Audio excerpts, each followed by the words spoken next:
Thank God it's Friday, but before you head into the weekend, let's do 55 minutes of business. Here's what we have prepared for you in the next 55 minutes.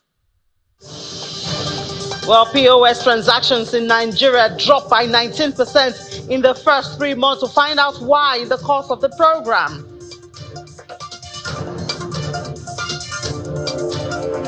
South Africa, there's now a deposit insurance body. How will they work? We'll get the details.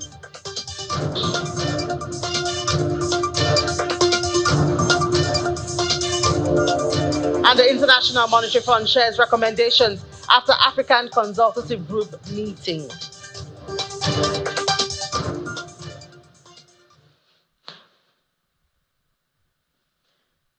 Good afternoon. Welcome to Business Incorporated. I'm Ini John Mekwa. Let's do business now, starting from the global space. Oil prices rose in early trade on Friday as players took stock of the United States Treasury Secretary's comment that the country's economy is likely in a stronger position than indicated by weak first quarter data. And this, of course, is coupled with the supply concerns as conflict continues in the Middle East. Brent crude futures gained 34 cents, that's about 0.38%, to $89.35 a barrel. U.S. West Texas Intermediate crude futures also gained 33 cents, that's about 0.39%, to $83.90 a barrel. Treasury Secretary Janet Yellen has said that U.S. economic growth was likely stronger than suggested by weaker than expected quarterly data.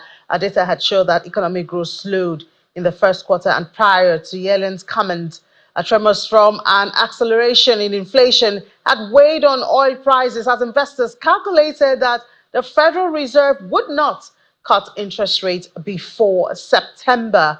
Personal consumption expenditures inflation data for March will be released in a couple of hours. That's for the United States. For gold now, price a little changed on Friday ahead of that a key inflation report, but prices were on track for their first weekly drop in 6 weeks on easing concerns of a major escalation of the Middle East crisis. Spot gold edge 0.1% higher, $2,334.57 per ounce, while U.S. gold futures rose 0.2% to $2,346.70. However, for the week, prices are down 2.3%, set for their biggest weekly drop since early December after a major escalation in the Middle East crisis were avoided.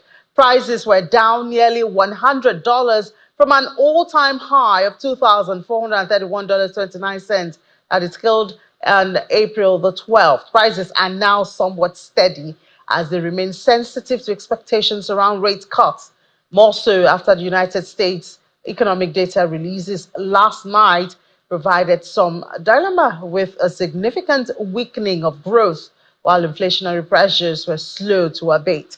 Other metals now, spot silver rose 0.2% to $27.49 per ounce. That's for spot silver. Spot platinum was also up 0.8% to $921.45, and palladium gained 1.4% to $988.22. All three metals are headed for a weekly decline. And away from the metals market, CT Productions has released its latest edition of The World Ahead. It's with a section of it on West Africa, and this is done in conjunction with The Economist. The publication was unveiled in Lagos, Southwest Nigeria, after some fireside conversations on some factors affecting the ease of doing business in Nigeria. I was there and put together this report. For the third time in Nigeria, CT Productions, the official agent of The Economist across major countries in Africa, is launching its publication, The World Ahead. The 2024 edition is the 38th since inception. The publication, as usual, covers major issues affecting the economy and the people of the continent of the world. We're delighted to mark the launch of this year's edition in Nigeria and Ghana. Our core mission at The Economist, both in the weekly newspaper and in the World Ahead annual, is to prepare readers for the future by helping them spot emerging themes and trends and by equipping them with the intellectual toolkit they need to respond. We aim to broaden our readers' horizons, introduce them to ideas and concepts that we think should be on their radars for the future, and give them a sense of the wider possibilities of where the world might be going. To moderate. Giving attention to Nigeria for 2024, Fireside Conversation with the chairman of Flour Mills Nigeria exposes some of the realities of doing business in the country. Imperative to be closer to the consumer and the market by going further downstream and having a greater front-end delivery to the point of sale. So, I mean, that's been our efforts. It's been to work upstream to secure greater local sources of supply and to work downstream to get a greater and closer access to the consumer and the distribution point to really bring it to the point of sale. So it's a very integrated supply chain. And the more diversified you are, the stronger you are. The more you have alternatives and you include local content, that's really a key to success and to be producing and manufacturing. I mean, I've lived in a lot of mega cities. Another Fireside, this time with the Lagos State Commissioner of Innovation, Science and Technology, Olatubosun Alake. It gives a background of ongoing efforts to make Lagos a smart city by 2030. For us to be able to do that, technology also needs to play a role. Why that happens is that even from a technology perspective, all of the different ministries have their own databases. So how do you define a data management standard where all the databases can talk to each other? And I think we've started working on that in Lagos. It's called the Enterprise Architecture Project, where we'll define standard data management standards. So data at rest, data in transit, and then how do you also make all of that data available to the private sector so their decision making is better, they're able to deal with all of the agencies they can maybe on a single portal. As attendees go home with the lessons and messages shared, making the event a reality has been credited to the contribution of major partners of CT Productions, some of whom are appreciated and awarded at the event. John Mekwa, Channels Television News. And now to that effort by the president of Nigeria to make credit available to most Nigerians. President Bola Tinubu has approved the take-off of the first phase of consumer credit scheme. Now, the scheme is supposed to serve as the lifeblood of modern economies, enabling citizens to enhance their quality of life by accessing goods and services upfront, paying responsibly over time. It's supposed to facilitate crucial purchases such as for homes, for vehicles, education, healthcare, and other essentials to make life better. And I think the key word here is responsible repayment. That's what is supposed to drive it. But how will this work? Seeing that some days ago, we did speak to the former managing director of the Bank of Industry, Mr. Waidolagojo, and he told us how it seems the culture of repaying loans in Nigeria is poor. So how can this work? Well, let's speak to the Managing Director and Chief Executive Officer of CRC Credit Bureau. So if you're talking about being credit worthy, so we have bureaus like this that are supposed to ensure that only credit worthy individuals can access programs like that. He joins us virtually from Lagos, Dr. Tunde Popola. Dr. Popola, good afternoon, and thank you for your time. Good afternoon. Thanks for having me this afternoon. Great. So help us to understand from your perspective how you think that this can work, this Consumer Credit Bureau. Okay, thank you so much. I think it's a new dawn in the history of Nigeria when it comes to empowering citizens to be able to have access to credit. We've longed for this for a while, and I'm happy that that era is here. We are Nigerians of all backgrounds will be able to, who are interested in having access to credit for consumer loan, for consumer product and services, be able to have that. So I said we've been waiting for this for long because the nation has prepared for this by having what we call credit infrastructure. For you to have effective consumer credit system, you must have some infrastructure put in place to be able to support that. There are major little areas of interest to lenders when it comes to consumer loans. They want to know that those who are taking the loan will have the capacity to repay the loan. They also want to know whether they will be willing to repay the loan. And to do all of these two major areas of support is the credit bureau infrastructure. Since 2009, the government has licensed 3 private credit bureaus to operate in Nigeria, and they've been supporting the credit system since that time. So for you to have an effective consumer credit system, you need the bureaus as number 1. Number 2, you need to have very credible means of identification. And I think where we are today in Nigeria, we have the bank verification number, popularly known as BVN, and we also have the national identification number, also called NIN. With those 2, I think we are good to go when it comes to consumer credit. We are also good to go because Nigeria also has subscribed to the data protection regulation, which is also about the privacy of data of the individuals that will be used by various financial institutions in this scheme. Yeah, so those 3 things are very, very important. Credit infrastructure with the credit bureau, the unique identification, and then, of course, the regulations around data protection and data privacy. The last one, of course, is the institutions themselves that will be the vehicle through which the Nigerians will access this information. And I'm talking about the banks.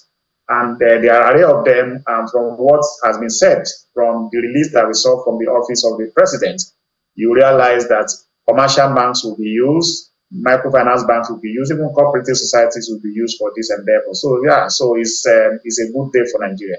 Yeah, but I mean, having those different identification is one thing, but actually having them coordinated to be able to create the digital personality that is needed for this scheme is actually another, because we've had these conversations over when Nigerians are saying, well, I have my data here, FRSC has my data, NIMC has my data, and then of course you have the BVN, but it seems it's not a coordinated system that would help to make a scheme like this work. So it's a very straightforward one. Credit Bureau is the central repository for anything relating to credit information. And part of the information that is that's supplied to the Credit Bureau, the means of identification that you spoke about is part of it.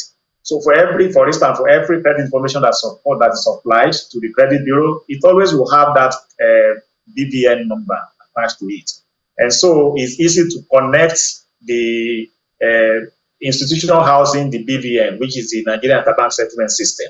And where we also need to connect with the Nigeria Identity Management Commission, NIMC, to be able to directly link to the means of the numbers of individuals. That also is easy to do. As we speak today, the credit bureaus use both of them, both numbers to be able to support the means, the identification for each of the loans or for each of the data subject that is housed in the credit bureau. So there's nothing, it's a very straightforward one, it's easy to navigate, and the readiness is there by the bureaus. So those information are there, there's no confusion about it, and it's already being gathered as we speak. Now, you realize that up to now, Nigerian banks are already using the credit bureau for consumer credit and for retail loans. What we are just going to see now is an upscale in large scale. This is going to go to all Nigerians. And I think that's the beauty of what is coming up. So help us to understand how it really works, getting a credit rating as an individual. Do I come to you to say, oh, I want you to rate me, or how does it work? And how am I sure that it be an objective rating? Okay, so the credit bureau has, based on the data that is submitted, the credit bureau aggregates this data for who submits the data, Dr. Popola? Who submits the data? Is the financial institutions. The financial institutions submit the data of all borrowers in their possession, and it's mandated by law. So when I talk about regulation, we have the National Credit Reporting Act that mandates all lenders to submit and furnish the licensed credit bureau with the data of all borrowers in their possession. And the information they submit have everything that's required to be able to identify an individual and to be able to identify the credit that that individual has been enjoying over time. So from those information that's been submitted, then the bureau have what we call credit information reports, what we call credit reports, and they also have credit scores for every individual that has ever enjoyed credit. So that is what is going to be relied upon for any lender now to grant credit to a new applicant or a new prospective borrower who may approach them.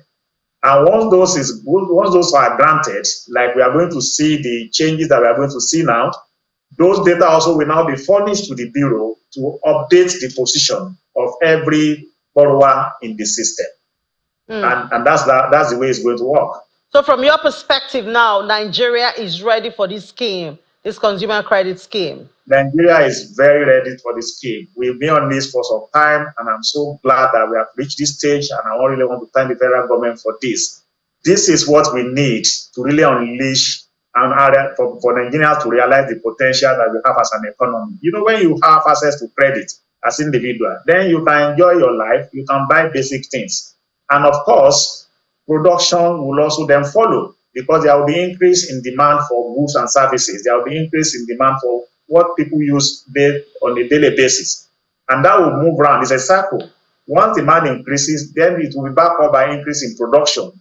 Increase in production means there will be increase in, the things that businesses have to produce. So that will lead to increased employment opportunity for people, and it will increase to, disposable income for people, and it goes around like that. So people will no longer need to depend on the savings they have made before they can do transactions. They can always then enjoy these transactions or these services and then pay for it later, or pay it for it over a period of time, which is what we see leads to prosperity in a lot of nations that we see around the world. All right. And so if we are enjoying that, I think that is a good day for Nigeria. Okay, Dr. Kukola, what do you think about the perspective that it seems some Nigerians do not have the habit of repaying loans? So interesting. This is why the bureau is there. The bureau is to shape the behavior and to shape the character of people.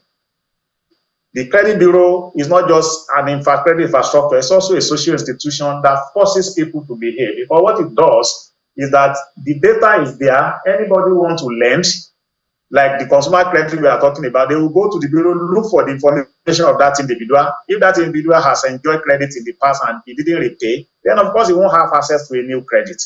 And so that person is taking up access to credit. And I don't think anybody will want to be in that condition. That's the moral suasion part of it. It forces people to comply with terms and conditions of credit so that they can subsequently continue to enjoy credit in the future. If they don't do that, then that's the last that they are going to enjoy, and nobody in the economy will give them access to credit moving forward. But those who are doing very well, and that's the beauty of it. So a bureau is not a punitive infrastructure. It also encourages access to, the lenders to be able to give credit to those who really obey and honor their obligations, who pay their debts on time, and who have been true to their covenant when it comes to loans. Such people will continue to enjoy credit, and not just enjoying credit, they also enjoy it at relatively more favorable terms, including the pricing, the interest rate they are going to really they're going to get the loan. So that's what is going to happen. That's what we are going to see. If you look at the banking industry today, you realize that the level of non-performing loans for consumers has really gone down from what it used to be. As a matter of fact, today now it's just around 5%. Why is that so? Because nowadays there's nobody that can take credit or take any loan in any bank and go away without repaying it. If you don't repay it, then you can't get loan from any other place, because that data is there, and that's what we're going to see. So Nigerians are going to get to a stage where everybody will jealously be guiding their credit report, they will jealously be guiding their credit score, because with that, they can do so many things, including, preventing fraud and all of that. So that's the beauty of the scheme that is coming on board, and that's the beauty of having the credit bureau already in place ahead of this new initiative. All right, thank you so much, Dr. Tunde Popoala, the Managing Director and Chief Executive Officer of CRC Credit Bureau. Thank you for your thoughts. Thank you for having me. Thank you. All right, let's take a break now. When we come back, we'll head back to the markets and see what's happening there intraday. Just stay with us.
Welcome back to watching Business Incorporated right here on Channels Television. We head to the markets now. We saw, well, a marginally positive close yesterday, but I think we've lost that intraday.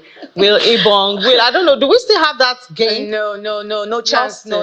We lost that. At intraday, we saw that marginal dip again, 0.08%. We're just wondering what investors are kind of like very cautious. In the market, I'm just telling you that we did see FBN Holdings stopping gains and Access Bank coming back up there, but we're not seeing that push for stocks at the moment. I think the investors have their attention somewhere else. I think which is the fixed income market. Yes. I mean, I think the last I saw, the 1 year bill was 20.7. So I mean, why would I come in 1 year? And it's sure money, for crying out loud. So why do I do equities, which is quite volatile at the moment, and then you do this correction, we don't even know how far it's going to get and how long it's going to last. So and you know, another factor that is going to drive the market is sipping in, which is the announcement that the federal government will be heading to the Eurobond market, I think by June. Now that's the Forex. It's a new Forex bond. It's more like they're going to be doing it for local investors. So then it's not going to be offshore anymore. It's going to be like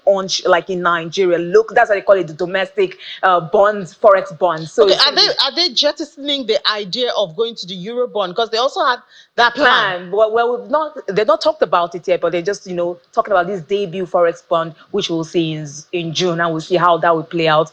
And the DMO is saying they are trying to ensure that people don't go to the black market to change money to come buy those bonds. So I see how they're going to manage all that. Yeah, well, what I'm wondering is what's going to happen to NGX, because just now we see yields growing at the fixed income market, and we see that NGX is paying for it. So if you now have this, I know Nigerians, we do love FX. And we did get news yesterday that some foreign investors, portfolio investors, were pulling out of, some stocks like Access Holdings and the rest of this. So it's just going to be dampening sentiments at the market. People are just going to be saying, oh, they're leaving, I think I should pull out as well. So we're going to kick off as usual with major equities on the African continent, where sentiments were mixed at intraday. Nigeria's NGX traded in negative territory at intraday. We see South Africa's JSE was in the green, however, it was 0.88% up. Elsewhere, we see EGX30 is closed since Wednesday and in negative territory, 3.21%, massive drop on that for that close. And while Kenya closed Thursday's session in the green, seeing that 2-day rebound now for that index. Now, we're going to check out intraday activities at the NGX, and let's bring in Chinazom Izora, Senior Associate Investment Broker, Parthian Securities Limited. Good afternoon, Chinazom. Good afternoon, well. How are you doing? I'm well, Chinazom. Intraday numbers aren't looking particularly good. Yesterday's sentiment report revealed a 94% buy and 4% sell. Where does the market go from here? Well, we're expecting that it's going to stay within these ranges. Like you mentioned, the interest rates in the fixed income space are quite high. So even in the last couple of weeks, we've seen transaction volumes decline across board. And with a lot of the companies going ex-div soon, we might see another decline. So just more news coming in. Yesterday, we got that reinforcement of the news. Dangote Sugar has announced the suspension of proposed measure with NASCON and Dangote Rice. And this, they say, following recommendations from the SEC, that's the Securities and Exchange Commission. No date in the horizon. A lot of investors did think that this merger was already in the bag, but what is really going on, Chinazom? Yeah, so when that proposed merger was announced last year, we saw massive repricing in the prices of these securities as investors factored in the value of the merged entities. And now, so initially in the statement NASCON put out, they just said there's a suspension. But I think Dangote has actually even gone ahead and added a little more color to the position. So in the notice from Dangote Sugar, they stated that they are going to revert to regulators and the investing public, which tells me that we can expect to get additional information. Perhaps they are going to look at reworking whatever structure they put before SEC. So whatever models or conversions they had done that the Securities and Exchange Commission queried, they're probably going to try and fix that. So what's the elephant in the room here? Is Dangote Rice, not it? Yes, so the contention is Dangote Rice, which from what NASCON has said is non-operating. And when you're merging listed entities, because Dangote Sugar is listed, NASCON is listed, there's a lot more transparency. We see their financials, we know where they are.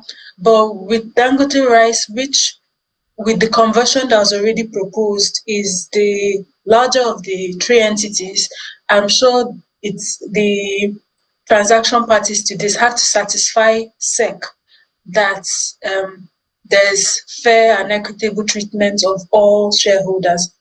So I believe that's the ground they're trying to reach, just satisfying that every participant in this is going to be treated fairly.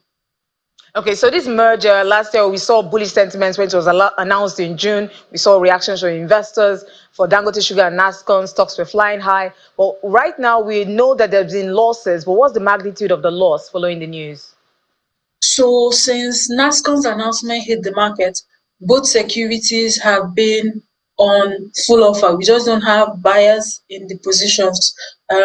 So actually, like, we didn't see the massive decline we expected to see, but only because there have been such low transaction volumes in the securities to date. And it's to be expected because with the information out there, investors are going to ask themselves, why take this position right now? I might as well wait and get the full information, or wait if there's actually a decline to enter. You mentioned ex-Steve, prices coming low. Zenith Bank is holding a court-ordered extraordinary general meeting today, and it also, we saw that markdown for a share and for the dividend payout. On top of the agenda for this meeting is the plans for the holdco. What do you think is to be expected, the expected outcome? Well, I think it's actually interesting that Zenith is just deciding to go holdco, because we already saw some of the other banks like Access and GT go holdco. So it's interesting that Zenith has decided to do this, especially with the impending recapitalization. We do believe that this might make it a bit easier for the entity to maneuver to meet the capitalization requirements. From the scheme of arrangement documents that we've seen and what the company has put out, they do believe that the holdco structure would help them increase efficiency and profitability of the group. So we expect they're going to get approval at this meeting today. Okay, we'll look forward to that. But pending that announcement or that outcome, we know that they marked down today for dividend payout, and we're seeing them closing yesterday at 32 naira 90 kobo after that markdown. But right now, there's been some bullish sentiment for the stock. Can you share what's happening with Zenith Bank at the moment? Yes, so like you mentioned, the stock went ex-div today, so it was marked down to 32.990. But of course, even at these levels, I'm sure investors feel this is good pricing for Zenith. And at these levels, compared to its book value, they might consider it relatively underpriced. So yes, we've seen massive volumes in Zenith, Access, and UBA today. And it's to be expected at these levels, investors are going to want to come back in and take positions. That we'll wait to see that. So what do you think the market is going to close today? Just one word, bullish or bearish? Just give us some hope, Chinazom. We're in a bearish market right now. We just have to deal with it. Thank you so much, Chinazom Izora, Senior Associate Investment Broker, Party and Securities, for sharing your insights on Business Incorporated. Thank you. Now, in the Middle East markets, most major equities in the Gulf are closed Thursday for the week, except in the UAE, where we saw mixed sentiments at intraday. Abu Dhabi was up 0.16%. Dubai in negative territory, 0.36%. Now, we're seeing first quarter earnings reports are already coming in from that region. Now, still within the region, Saudi and the Qatari indexes are closed. But meanwhile, news coming out of Saudi exchange says shareholders of Bank Al Jazeera have agreed to increase the lender's capital base by 25% to 10.25 billion Saudi riyal from 8.2 billion Saudi riyal. The lender will capitalize 2.05 billion Saudi riyal from the statutory reserve account by granting one bonus share for every 4 owned shares. We look at the U.S. markets now. S&P 500 futures rose in early Friday trade in big tech names. As big tech names Alphabet and Microsoft saw shares rally on strong earnings. Futures tied to the Dow Jones was up 0.15%. We see S&P 500 futures up 0.69%, and Nasdaq also climbing nearly 1% there. These shares of Google, the parent company Alphabet, jumped 11% following a better than expected first quarter earnings. And the company also announced its first ever dividend of 20 cents per share, as well as a $70 billion buyback. Now, Microsoft saw shares climb 4% after the software maker posted impressive third quarter results. Let's get more about what happened yesterday with our correspondent, Maria Bird. The U.S. stock market closed lower on Thursday as many investors were concerned that the U.S. economy showed that its expansion annual pace was 1.6% for the first 3 months of 2024. This is the lowest rate the U.S. has seen in 2 years. This caused the Dow Jones to be down at 1%, S&P 500 down at 0.5%, and the heavy tech Nasdaq down at 0.6%. It is clear that investors are watching to see how the U.S. economy responds over the next days and weeks ahead. It is also clear that the stock market is going to have to show some sort of an upswing to make investors confident about the end of the calendar year. Thank you, Maria. Now let's check in on Asia markets now, where we see the Japanese yen sliding to 156 against the US dollar on Friday after the Bank of Japan left its benchmark interest rate unchanged after that drop in inflation rate. Japan's Nikkei 225 climbed 0.81% to end the trading session. Now South Korea, Kospi was up 1.05% and closed at 2,656 points. Now Hong Kong's Hang Seng Index rose 2.12%. Leading gains in Asia, while mainland China's Shanghai was up 1.17%. However, Australia's S&P ASX 200 was down 1.39%. Yesterday, it was celebrating the national holiday, but it was dragged down by industrial and health services stocks.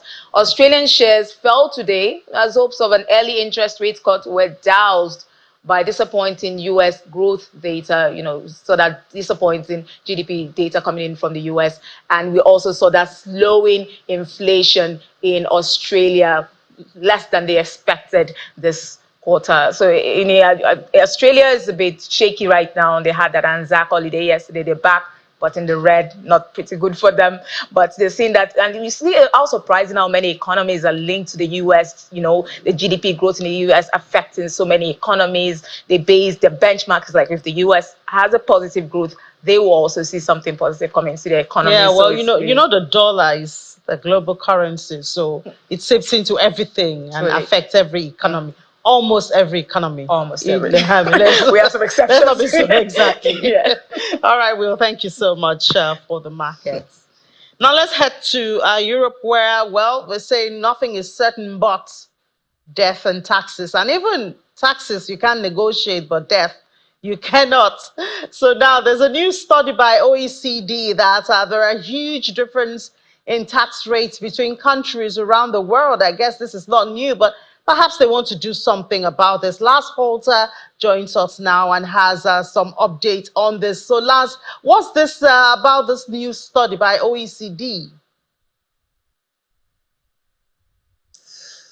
Thanks for having me, Ini. Well, it's painful, although not surprising. The OECD has compiled lots of numbers here, and they clearly show Germans have the second highest income taxes in the world. They make up 47.9% of our paycheck. That's obviously almost half of what we earn. And it's topped only by our neighbors in Belgium, who actually are passing on 52.7% of their gross income. So yes, they're paying just a bit over half of what they're making. Now, to clarify, we're talking about income tax plus all sorts of social contributions, including payments directed to health insurance, retirement, and unemployment insurance.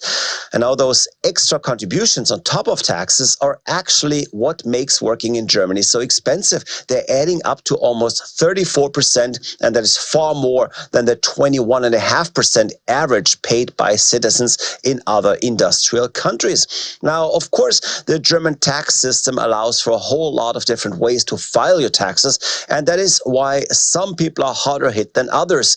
A double income family with 2 kids, pretty average here, pays around 40% of their income to the government, while single income families are a bit better off. Long story short, though, we are paying a lot.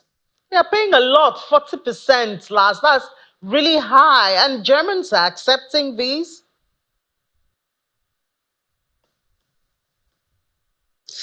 Well, to be fair, it's really hard to compare taxes in different countries anyway, because of course every country has not only its own tax rules, but also its own social security system. And in Germany, we're having relatively high payouts in case of unemployment. We're pretty well off in case of sickness or in retirement. So there is a lot we're actually getting for our high taxes. But still, it's not all great, because some other countries with much lower taxes have very similar perks in place. France, Iceland, Holland, Sweden, or the UK, just to stay here in Europe, they all have tax and social contribution rates of just around 25%, and that's around half of the German rate. Or take Switzerland, where we're looking at 18.6%. Still, breaking down all the numbers, weighing what we're paying and what we're getting here, German workers still carry a heavy burden, but it's not quite as dramatic as a first look might suggest. All right, Lars. Well, sorry, Germans. But let's head to the market and see how that's looking. There is a bit of weakness on the last trading day of the week. It started in the US yesterday with a weaker than expected GDP report that put pressure on markets around the world, even here in Germany. Then this morning, we're getting news out of Japan that the Bank of Japan is once again keeping interest rates low. So this is weakening the yen, but it's helping Asian shares a little bit this morning. So let's see what investors in Europe are making of it all. We're expecting a few more quarterly reports, including pharmaceutical giant BASF. But also some energy companies in the US, Exxon and Chevron, are out with numbers. So it will be a busy day with lots of numbers to crunch before we're heading into the weekend. All right, Lars, thank you so much for that. All right, from Europe now we head to, well, IMF meeting, IMF World Bank meeting might have come to an end, but there's still side meetings and conversations going on. Nigeria's Minister of Finance, and he's also the chair of the African Caucus, Mr. Wale Edun, has concluded the African Consultative Group meeting with the International Monetary Fund.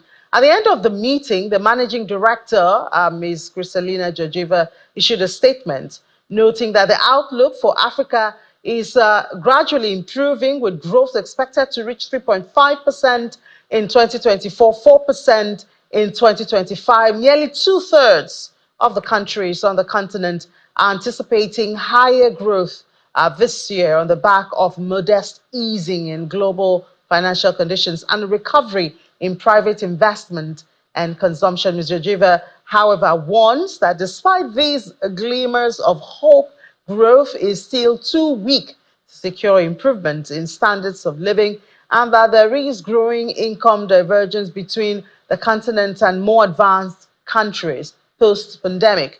Many governments in Africa continue to grapple with financing shortages, whereas high debt service costs reduce budgetary space for priority investment and social spending, as well as limiting countries' ability to deal with future shocks.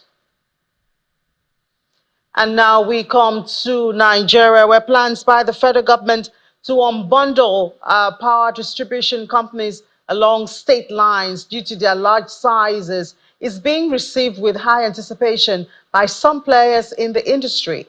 The Vice President of Nigeria Society of Engineers, Engineer Demola Aguru, believes that this will liberalize generation and supply of electricity and consequently boost economic activities. Engineer Aguru was a guest on Business Morning today. Customers can choose to say, oh, if you have different provider and supplier of energy, all of them are using the same wired service. You don't need to, if you are changing from one provider to the other, it's about aggregation. So it's not as if you need to change anything from your house. What I'm saying is that if you have 3 or 4 generators of energy under distributed generation in a particular state, all of them will be delivering their power to that wired network within the system. And we have been trying to encourage many of these states to be able to develop what we call a mesh network within their distribution network. Presently, Nigerian network is a radial network that if there's any fault anywhere, the whole system will. But if you have a mesh network, different people can supply network power at different sources, and that would make that network to be very stable. It's a very good thing that the government is doing to break power into state, but it will increase investment. It's one of the good time to live as an electrical engineer. You know, we can see that there's a lot of opportunity in the sector. It has blown up a lot of opportunity that is going to help even in increasing our GDP. And still in Nigeria, data from the Nigeria Interbank Settlement Scheme has shown that the first 3 months of the year, the total volume of POS transactions declined by 19% to 312 million from 386 million in terms of value. POS transaction fell by 8.09% year-on-year to 2.61 trillion naira from 2.84 trillion naira in the first quarter of 2023. And NIBS data shows that the total volume of checks processed fell by 16.6% to 900.3 million in the first quarter of 2024 from 1.08 billion in the first quarter of 2023. According to a report by Financial Derivatives Company Limited, POS transactions declined month on month due to an increased appetite for bank transactions and the increase in POS charges by operators.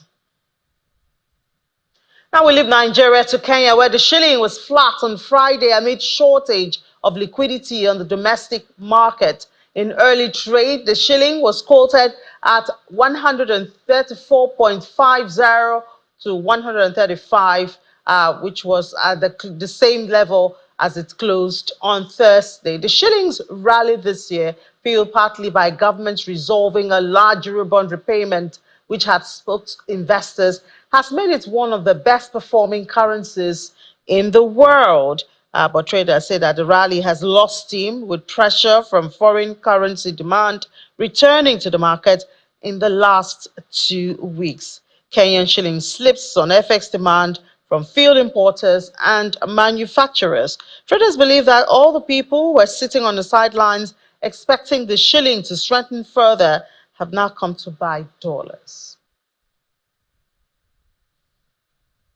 Kind of sounds familiar, yes, like what's happening to the naira. Well, we move to South Africa, where the South African Reserve Bank has established its first deposit insurance body, and it calls it Corporation for Deposit Insurance, CODI. The SARB said that the body is aimed at protecting people's bank deposits if banks cannot honor their commitment to the client. The bank adds that CODI will protect qualifying depositors, including individuals and non-financial businesses, in case of a possible bank failure by covering up to 100,000 rands per bank. We have our correspondent there in South Africa, Innocent Semosa. He has more details in this report. Since 1990, South Africa has witnessed the collapse of more than 10 banks, consistently attributed to liquidity challenges and poor management. Now, such failures frequently result in financial losses for individuals should a bank falter. The South African Reserve Bank's Corporation and Deposit Insurance aims to address these challenges. For central banks, it makes sense to protect depositors, to remove the incentives to run. This is because bank runs offer what economists call a dual equilibrium problem. Deputy Governor Dr. Mampo Modise outlines key priorities and initiatives that CODI will focus on to further strengthen its effectiveness. So, as part of CODI and in the Act, public awareness is key. So, what we're going to do from now on, after the launch, is to go on public awareness campaigns everywhere, different languages, so that our people can access the information and understand the information. There's no point in having an entity that has a mandate that is not understood. So, as part of CODI and in the legislation, it is mandated that we do public awareness so that the depositors can understand what the product is. Yes, so for the past few years, CODI has been working on the legislative framework for its operationalization. For us to be able to implement the deposit insurance fund, for example, that we can use to protect the depositors in the unlikely event that their bank would fail. We're also busy with the systems implementation for banks to submit information to CODI. We need this information to be able to make the calculations for financial contributions from the banks, which we then use to build the deposit insurance fund to the benefit of the depositors. So at this point, that's the main focus. But why did it take so long for the legislature to be passed in Parliament? Finance Minister Enoch Godongwana explains. No, I mean the regulatory thing. The constitution in South Africa demands a lot for making a legislation. You've got to have public hearings, you've got all of those things, you've got two houses, they've got to do public hearings. It's not deliberate or some sinister motive. It's just how the constitution is structured. The South African Reserve Bank says CODI is a strategic initiative to fortify South Africa's financial infrastructure. From Johannesburg, South Africa, Innocent Samosa, Channels Television News. That's it in South Africa. Let's head to the crypto space now, see what's going on. I know Ladi has been talking about post-halving, but I'll have my own conversation today. Post-halving, this time last week we were talking about halving coming up, and it came up on Saturday sometime during the day. So now let's see what's happening post-halving. Post-halving, we've seen BTC as kind of steady for a bit, around 60s. It's gone to 64. It's been doing about 62, 63 since halving. So it's up 0.81% in the last couple of hours. Ethereum is also positive. Solana, XRP. Solana is in the red. XRP, Cardano, and FX are, however, in the green. So we say it's a mixed color, a beautiful color there, although that's only if you are making some money. But let's look at the headlines. So post-halving, less than a week since halving, what's going on? And then also there's a crypto firm, Consensus, which is suing US SEC over Ethereum regulation. That's also one of the stories going on there around the crypto space. And then Hong Kong has approved spot Bitcoin and Ethereum, and it starts trading on April the 30th. That's for Hong Kong right there. So these are some of the big stories. So let's have Onua try to, give some details of all of this, especially post-halving. Hi, Onua. Good afternoon. You seem to be my Friday friend, my Friday crypto friend. Yes. Good afternoon. Thanks for having me. Good to have you. So post-halving, we've seen very sluggish movement around Bitcoin. How long do we expect this? I know last week we had this conversation. That was before. Now it's after. Yes. How long do we expect this sluggish movement? Yes. When is the actual coming? It is expected actually because currently before the halving, we had a big move by Bitcoin up to that of $74,000 before the halving. This is actually the first time we're seeing this kind of movement and the momentum of the movement before the halving. So after the halving like that, the market has been consolidating. Bitcoin and Ethereum has actually moved less than 1% within the past 24 hours.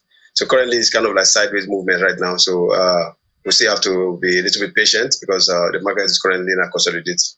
And then this crypto firm suing SEC, they're saying that SEC does not have the jurisdiction or the grounds that crypto tokens are not securities. I know this is not new, but when we have challenges like this, what does it do to sentiment? Consensus actually have been around for quite some time. As a matter of fact, Consensus actually are co-founders of the Ethereum itself.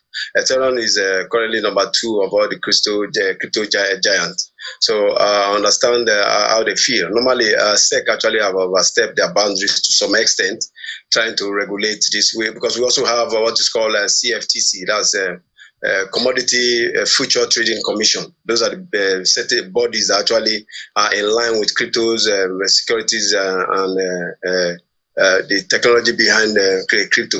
So leaving off commission, that particular regulatory body and SEC is coming on board to want to file a lawsuit against against Consensus. So Consensus now file a suit against them, telling them that they don't have that power. Because as of last year, 2023, they did the same thing to Binance and Coinbase. And eventually they went through court sessions here and there before the case was actually died down.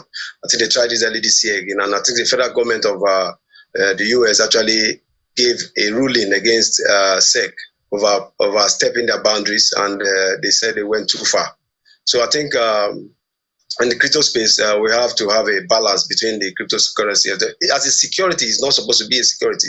It is a commodity. You understand? So that's why CFTC comes in. So, but SEC is trying to just overstep the boundaries, and I think it's a little bit political. I think it's political, but anyway, it's not in Nigeria. But in Hong Kong, we've seen final approval for ETFs starting from April 30. What can this do to the market? Yeah, before the Hong Kong ETF is a program, US2 did their own early this year approval of ETF. It allows, that's the essence of the crypto space. It allows the regulation within the ETF for investors to be able to come into the space and be able to trade crypto without actually owning the crypto. We have 2 sessions of it, which is the spot and also the future aspect of it. So the approval of the cryptocurrency space actually give more opportunities for investors to come in. All right. Well, I will hope one of these stories, one of these days.